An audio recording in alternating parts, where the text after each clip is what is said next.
the next part of the message, everyone. Now, we're working with Isis, a red goddess here, our connection to Leo and Leo season. Lion's Gate portal. The great feminine powers helping us to expand, guys.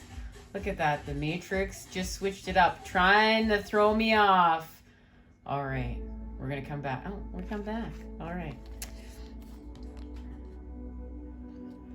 Perfect example of our universe communicating with us, right, guys?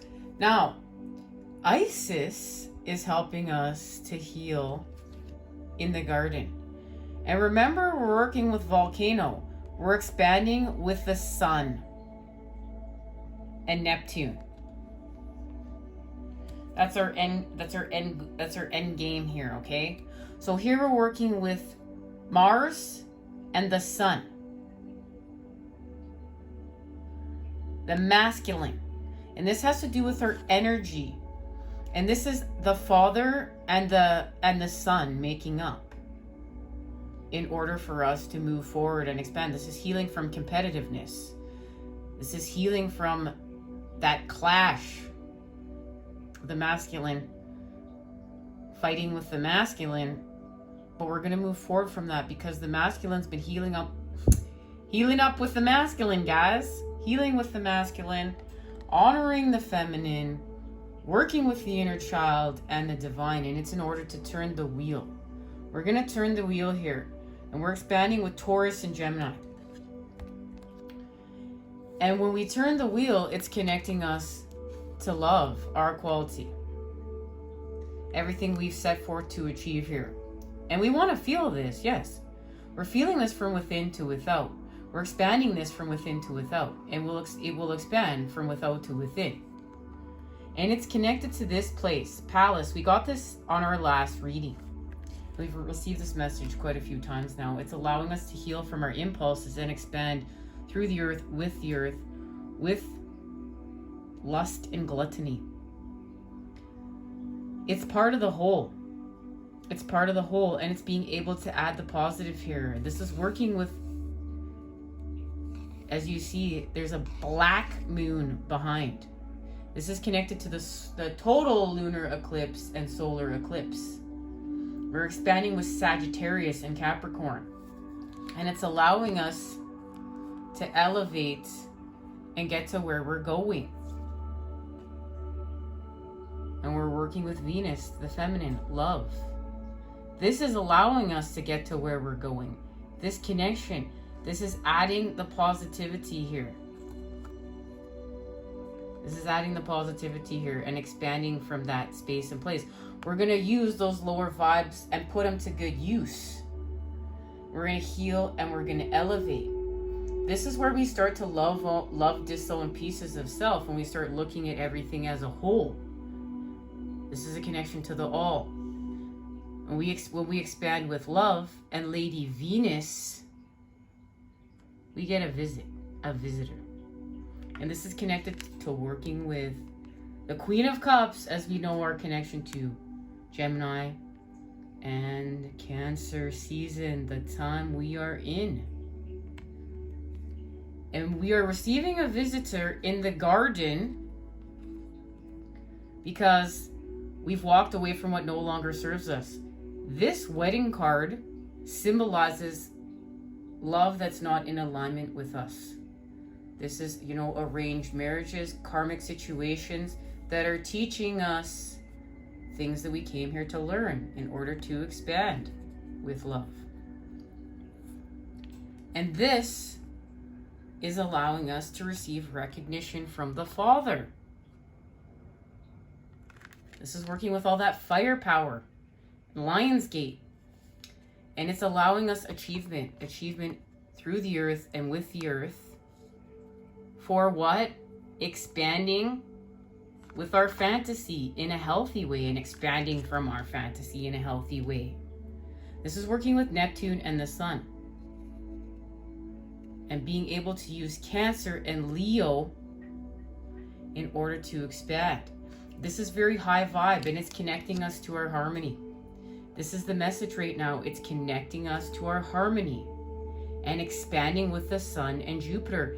And this is connected to Fortuna and the harmony that we are creating in the garden.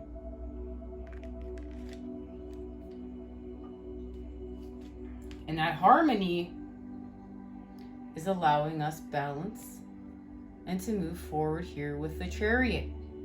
And it's connected to this unicursal hexagram. And this means something, and we're going to get a message off of this. Because it's allowing us to go from the 8 of Swords, shortened force, to the 9 of Wands, great strength. This is nurturing our alignment with love. And what it's allowing us to do is to go within and expand with the feminine, expand the matter. And we're going to surrender. This is where we're stuck in the 4D, but we shift to the 5D and beyond by the activation of our light bodies even further. We're working with our chakras here. And it's connected to the 3rd house, communication and expanding communication. We are working on expanding communication here. We're working on healing with the element of air and the hack, the blip, the bug that's been put within the mind, our minds. We're healing that. And it has to do with an ending to begin again. And that's connecting us to our life's purpose. We are ending to begin again. This is a new level though. We may have already found our life's purpose, but this is activating it at a new level. And of course, the North Node is connected to our 2 of Chalices, our 2 of Cups. And what is happening here?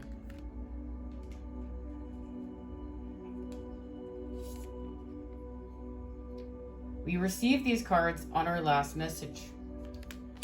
And channel message was, we were the phoenix rising from the ashes. This is this energy, the phoenix rising from the ashes, because we are achieving this. And for those of you there that have joined us at that reading, you know what we're talking about. If not, the messages will be linked down below. It was no coincidence that we got the 7 blessings of Eve and the phoenix rising from the ashes here. The karma of Kutuhala. Kutuhala? Kutuhala. Kutuhala. Guys, I gotta learn how to pronounce it. And that's allowing us to heal with Yogini of 285 hertz. And that is activating Ishtar's Lion's Gate 888. And we also met Ishtar on our last reading, the white goddess of Gemini. All right, guys, let's see what's happening here, how we're expanding. 7 blessings of Eve. A spiritual gift shall enter your heart and manifest as a blessing in your life. You have an innate talents, and abilities which will support your soul into full, glorious manifestation. You have been blessed with a beautiful divine destiny to fulfill. You have a natural healing ability. Choose your thoughts and words so they reflect what you truly wish to put into the world, because your influences are stronger and further reaching than you realize. Eve dwelled in the original paradise, the Garden of Eden. She is the mother of knowledge. From knowledge, wisdom can be developed. Wisdom is the egg of Sophia, the divine feminine power to be a birth mother of higher consciousness, to bring forth the light of loving awareness. Eve's oracle is not an omen of being cast out of paradise. It is a sign that a false view, which has been holding you captive, is going to give way to greater understanding, which will empower you to be the bearer of the light. A priestess or a priest of the egg of Sophia, encouraging you to seek the knowledge you need, to not be held captive by secrets of misinformation, and to know that from that knowledge you shall be able to shed false views like a snake shedding its skin and grow in wisdom. You shall know what you need to know and find your way in the truth. And this means that we're healing from shame. We're healing from confusion. This has to do with the inherent goodness and grace that is our real nature. Feeling that we're blessed. The reincarnation and acknowledging our soul to continue to grow. And it has been over many lifetimes. We're going to step up into self, to real self, more willing to engage in healing and say yes to what makes our hearts sing. And this has to do with healing with the mind, and we're going to relax the body in order to do so. And just lay in bed, relax the body, relax the mind, and allow ourselves to just feel the healing. And it's connected to Yogini of 285 hertz. Changes in your life, including closing doors or missed opportunities, are not going to derail your fulfillment. Realignments are happening based on divine wisdom and timing. You are being diverted from unnecessary obstacles and suffering. Trust in how your life path is unfolding. Stay true to your authentic healing journey because it's working. Whether you realize it or not, significant inner healing is taking place. And guys, I can feel this. I'm getting emotional because I can feel this. I can feel the truth within this. I can feel the healing that's being offered within this. And I feel like many of us are stuck inside this garden right now, just looking around, just wondering what the fuck. But guys, we're not missing out on anything.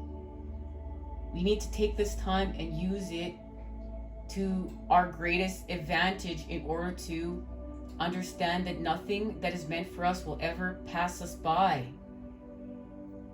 What we're doing right now is just as important as everything else on our journey. And this is once again working with the female, the feminine.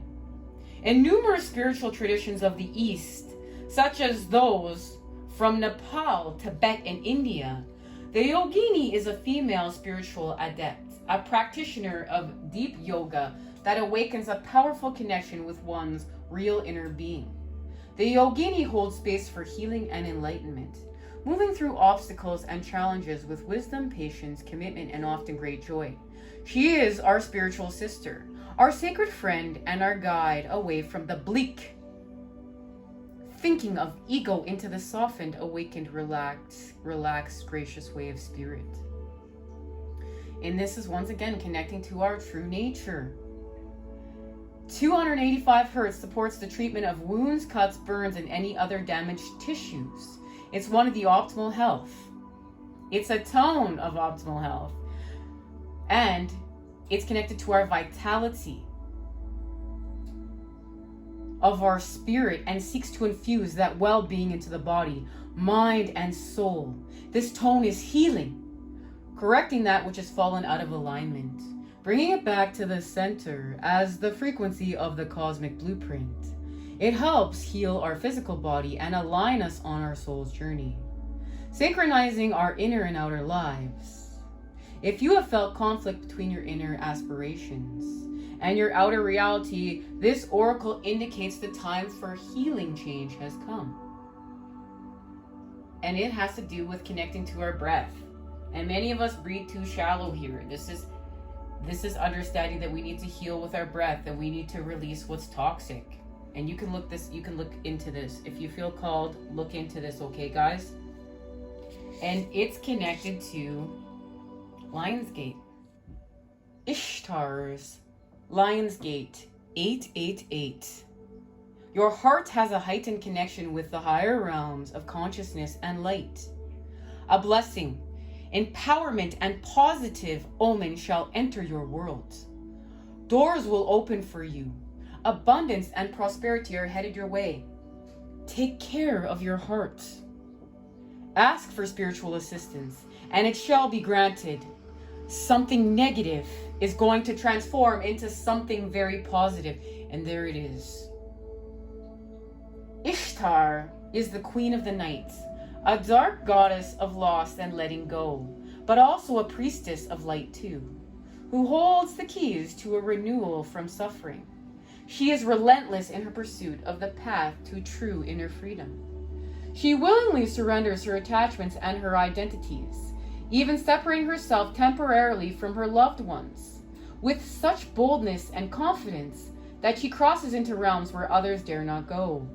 She experiences vulnerability and in that state discovers deep truth. And there it is, guys, and this is like, I have experienced this myself. And I love when we connect with our common truths, because there it is. There's our base chords of truth that we get to start building new earth with.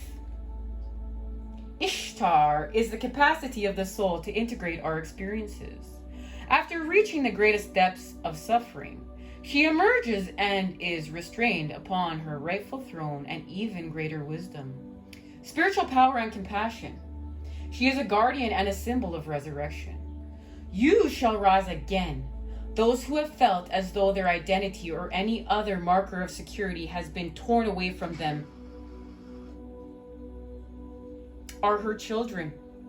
They will find their way back to peace and prosperity under her auspices. If you have been suffering, this oracle indicates an end of the struggle in this moment. You shall be restored with so much more than you've lost. And she's connected to Babylon.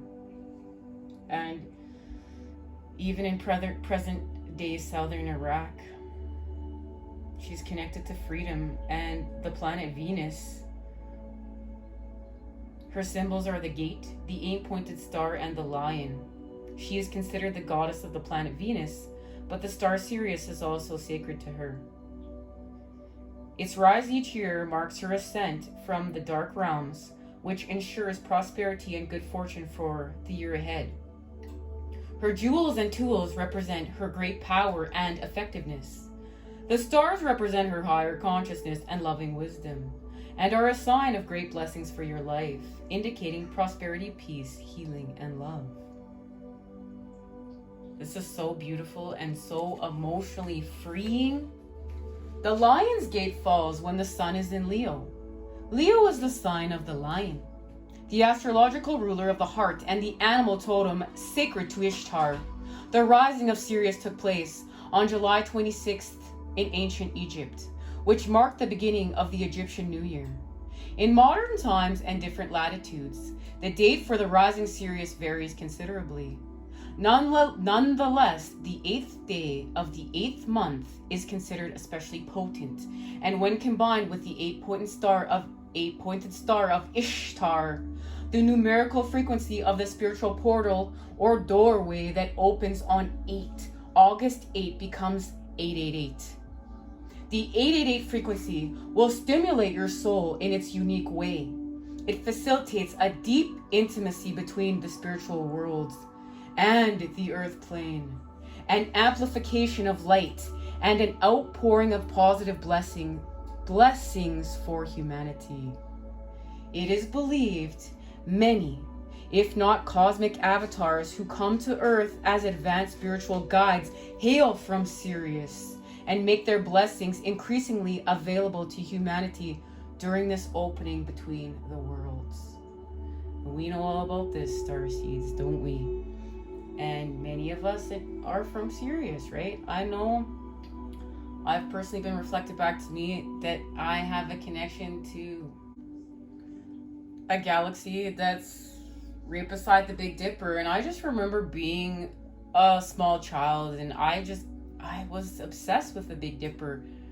It made my heart sing, and like, these are the things that are reflected back to us that are part of our past. And now when we go along and we're walking this path and we're like, oh, I remember that when I was a kid.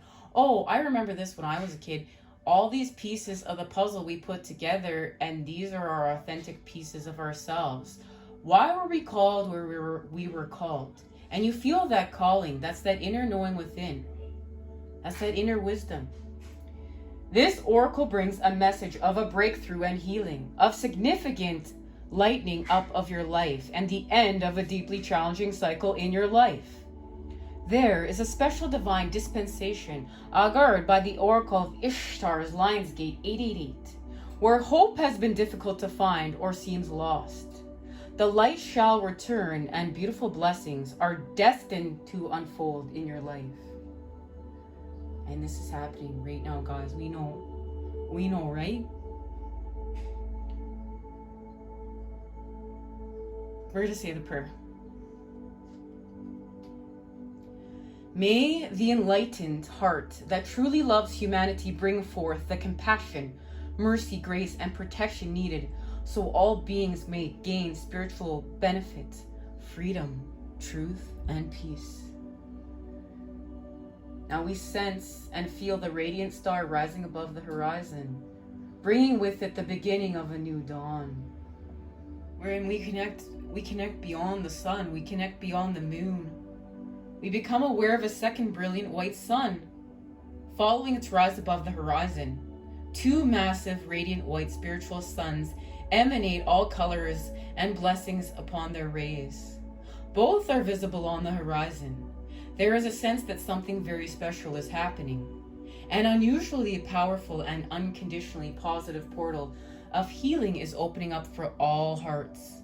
Let yourself rest in the dual lights of these suns as they soak into your soul.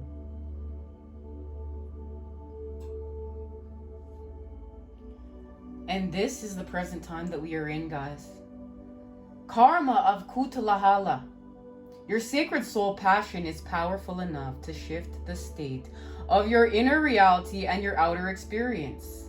So commit to what truly ignites your heart, and do not be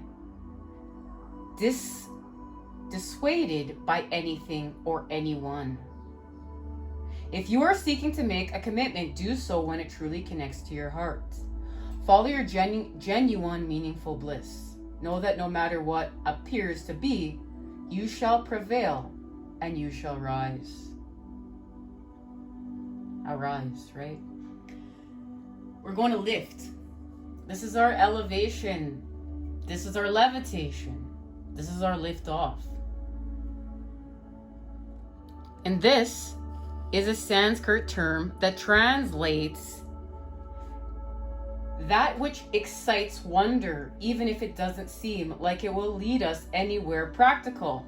Following our bliss can allow for something beautiful and deeply fulfilling to unfold.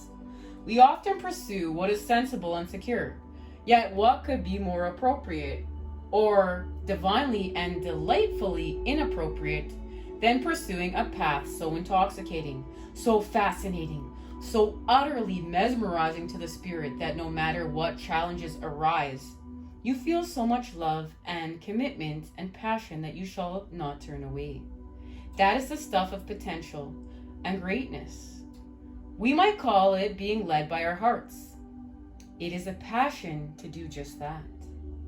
The shadow side or unconscious pursuits of Kutahala is seen when we chase our bliss in such a way that nothing genuine ever gets a chance to mature. We might be lured by greener grass and chase after every new possibility like a butterfly, flitting from place to place. That doesn't involve the heart, but rather the restless mind, which acts out of fear and avoidance rather than using passionate devotion as its foundation. And guys, that's our impulses. That's why we have to heal from our impulses. Look, we're bored.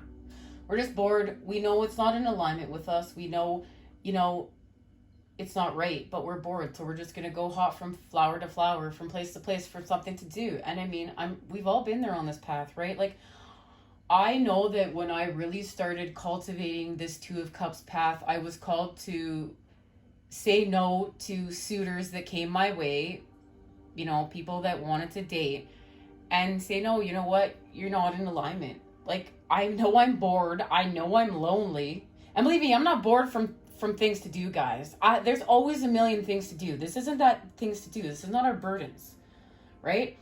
It's like, because we need the balance, right? So we're searching for the balance because we're so overburdened, many of us, or we've gone into that extreme other side, and we're just, we're in sloth mode. But this is so we want to stimulate ourselves. We want to stimulate and feed from something, right? So we feel some sort of way. We're feeding from our impulses, but this isn't that. This is hanging tight, and where we do the evolving, and we evolve with the cup. And this is saying, like, you know what, it doesn't matter how bored I am. It doesn't matter how I'm feeling some sort of way right now. I'm not just going to hop from flower to flower. This is not actually going to fulfill me. I need to hang tight and use surrender. I need to use maybe some inaction right now. This is much to do with our solar plexus and why we've been working with our solar plexus. We need to be able to say no. We need to be able to put on the pause button. We need to be able to stay in that uncomfortableness in those negative situations and transmute them and see them for what they are long enough that we're going to go to our next phase. And yeah, guys, we're being tested. And I know it doesn't feel fair all the time, but it's part of this journey, and we're being tested to see, Like, I just had someone call me up the other day that I hadn't talked to for forever, finding me from whoever knows ago, and I went on one date with them, and they're like, oh, you didn't let me go on the second date. I need to go on the second date.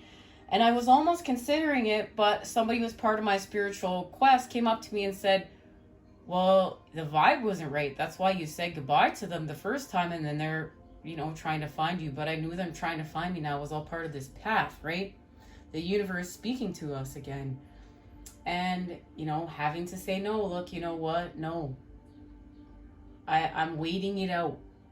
But I'm waiting it out because I'm surrendering to what is in alignment with my soul. What is in alignment with my heart. What is in alignment with my truth. And that is from within to without, baby. And it feels good. It feels good to honor that. And to not hop from flower to flower. It feels good to know that that can be achieved. It means something. It matters. And for any of you guys that are going through that, you know what I'm talking about. Now, the commitment that emerges out of true kutahala is not about clipping one's wings, but about growing them and learning how to fly skillfully. There's everything I was saying in my own terms, right? But that's what we're doing. You know what? It's about healing from our feelings a little bit, right? And saying, okay, I don't like this, what I feels for this way because it's uncomfortable. It's growth. Confirmation right there from the universe. So, we're about growing and learning how to fly skillfully. Without commitment, one takes a leap, tries then to fall, and then fails. Rather than going through the process again and again, there is an understanding that leads to mastery. One tries to ride a bike or to surf, dance, teach, heal. Never giving any chance to settle and evolve. But this is our chance to settle and evolve. There is an inherent wisdom here. Let yourself be truly excited and inspired.